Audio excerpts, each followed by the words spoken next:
Hi, my name is Jerry. On January 29th, I got back to New York from Chengdu, China, and since then, I really spent every single day, every hour, thinking about the coronavirus going on in China. And I've had a lot of friends say, Jerry, what's going on in China? So today I really want to share with everybody about what's going on, and I really want everyone to see how much the Chinese people have changed their daily lives to fight this. So Wuhan is a city of 11 million people, and it was put under quarantine right before Chinese New Year.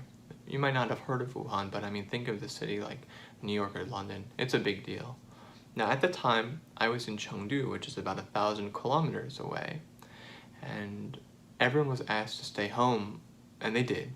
But because I really had nowhere to eat, I was staying in a hotel. There was a cafe I found that was open, and most of the people in the cafe were foreigners. Everyone was wearing masks. The waiters was wearing masks.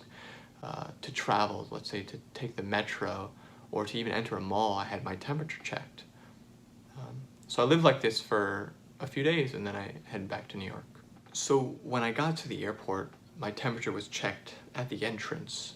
When I went to check in, I was asked about where I'd been over the past few days. I had to fill out a form about any symptoms, and everybody was wearing masks. I mean, the passengers, the flight attendants, all the airport staff. And I just want to make a point that, I do have a lot of Chinese friends in the US and around the world wearing masks, and it's not because they're sick. Their families and friends are encouraging them to wear masks. They see a lot of people wearing masks back in China, and a lot of them are doing it just to make themselves feel a bit more secure. So since I've left China, the virus has impacted a lot more people, and it's really, really unfortunate. But what I've seen is a lot of Chinese people changing their lives even more. Most people are just going out once every 2 days to get basic foods and supplies. Practically everyone is working from home. Everyone is doing everything they can to prevent the spread of this virus. And everyone in China is really working really hard to fight the coronavirus. You have doctors and nurses working tirelessly. Many are flying hundreds of miles from their homes to Wuhan. 自己那种辛苦，只有家人知道，都懂我们辛苦。有时候每天，因为我是外地的嘛，然后爸爸妈妈都不在身边，每天都会打电话视频。首先担心我们这里上班的这种状态，然后每天看着新闻，然后真的很担心。You have construction workers building brand new hospitals in 10 days. You have factory workers creating masks or other pharmaceutical supplies, working every single day. So right now, the CDC says that the risk to the American public from this new coronavirus is low. And like the flu, most of the deaths from the coronavirus have been with the elderly or people with underlying conditions.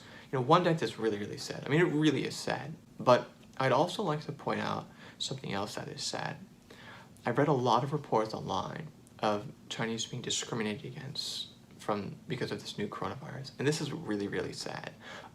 Just to put some things into context, in America every year, tens of thousands of people die from the flu. And right now, we just have a few infected cases of the coronavirus here in the US. Just a few from this new coronavirus. You're much more likely to die from the flu or a heart attack than you are from this coronavirus.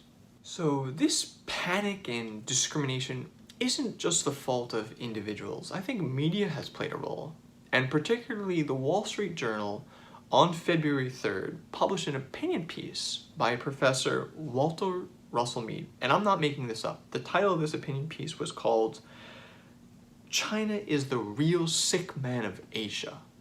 So to make a point, they used a racist title that mocks people dying.